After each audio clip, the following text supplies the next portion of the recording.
Question is China's economy running out of steam? Well, we talked to the former Treasury Secretary Hank Paulson about his new book on China. Paulson spoke to my colleague and good friend Nathan King on this debate, the heat, and he first asked him about China's debts and its risks. To put this in perspective, this is a $10 trillion economy. The economic model, which has gotten them this far, is running out of steam and needs to be rebooted. And that quote really talks about the problem in a municipal finance system, because China has been overly reliant on municipal investment into infrastructure to drive growth. And debts have been growing much quicker than the economy has been growing. And so to fix that, they need a new growth model, one that is more dependent on the private sector, opening up sectors to competition, and slowing down this buildup of municipal debt. And so I look much less at the growth rate. Obviously, this country is going to grow at a lower rate, and the new normal is going to be 7% or less.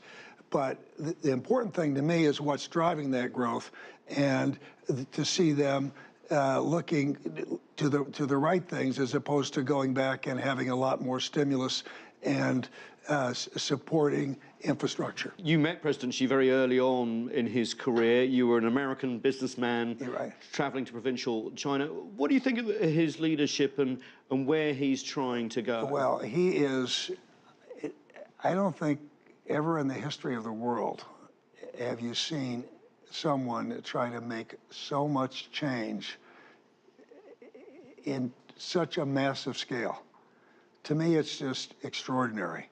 When you look at everything from rebooting the economy so that the markets will be decisive, changing the urbanization model, the stunningly broad and pervasive anti-corruption campaign.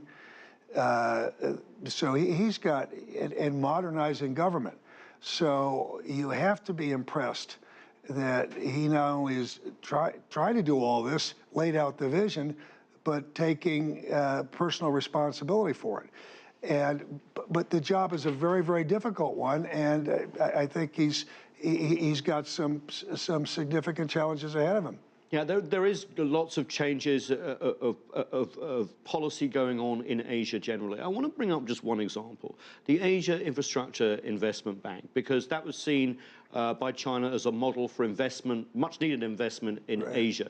And yet the US administration quietly and not so quietly lobbied allies not to join it, from Japan, Australia to European members. It now has nearly 60 founding members.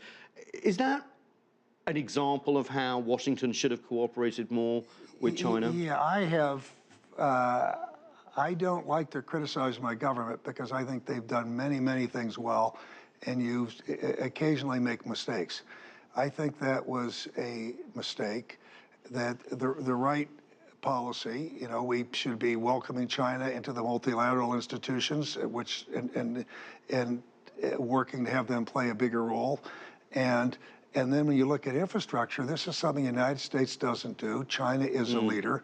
China is a leader through the EXIM Bank and the Development Bank, the China Development Bank. Setting this up was designed to meet a real need in Asia. They need a lot of infrastructure. The right thing was for the United States to work together with them, certainly not to oppose.